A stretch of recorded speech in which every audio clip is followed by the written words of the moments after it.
Content creator ka. Hindi ka pulubi. Pero bakit minsan kung umasta ang iba parang namamalimos ng atensyon? Real talk tayo. Ang pagiging content creator ay isang propesyon.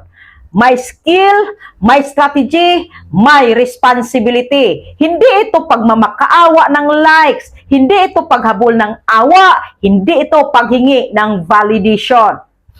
Una, hindi ka dapat namamalimos ng views. Palike naman, pa-share naman, suportahan nyo naman ako, paliparan mo ko ng tala, payakap naman, maawa kayo. Walang masamang mag-remind. Pero kung bawat post mo, bawat komento, may halong pakiusap at drama, hindi na value ang binibinta mo. Awa na.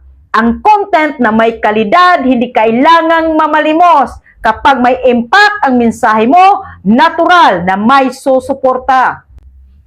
Pangalawa, hindi ka dapat umasa sa libre.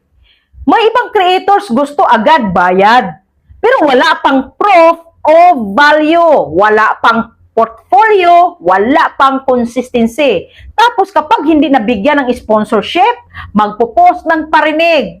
Tandaan mo, ang brand nakikipag-partner sa may credibility, hindi sa maingay. Kung gusto mo bayaran, gawing profesional ang ginagawa mo. Pangatlo, hindi ka dapat naghahabol ng validation. May creators na kapag hindi nag-viral, nalulungkot. Kapag mababa ang views, nai-insecure. Kapag may masumikat, naiinggit. Bakit? Dahil nakatali ang self-worth sa numbers. Pero ang numero, nagbabago. Ang karakter, hindi dapat. Content creator ka, hindi ka alipin ng algorithm.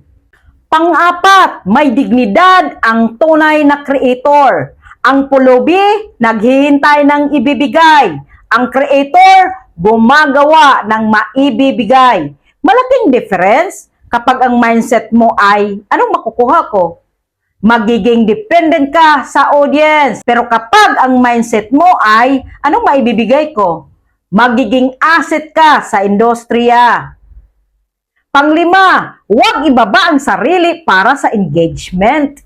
May iba gagawa ng issue, magpapaka-victim, magpapahiya ng sarili, basta lang mag-trending. Pero sa bawat cheap engagement, unti-unting nababawasan ang respeto sa'yo. At tandaan mo, ang reputation mahirap buuin, pero madaling sirain. Hindi ka pulubi, isa kang digital entrepreneur, isa kang brand, isa kang messenger. Kaya umasta ka ayon sa level na gusto mong maabot. Kung gusto mong respetuhin ka ng tao, irespeto mo muna ang sarili mo. Kung gusto mong bayaran ka ng brand, gawing world class ang content mo. Kung gusto mong sundan ka ng audience, mag-lead ka. Stop begging. Start building. Stop chasing validation. Start creating value. Stop acting small. Start thinking legacy. Dahil ang tunay na content creator, hindi nabubuhay sa limos ng views. Nabubuhay siya sa tiwala ng audience. Content creator ka, hindi ka pulubi.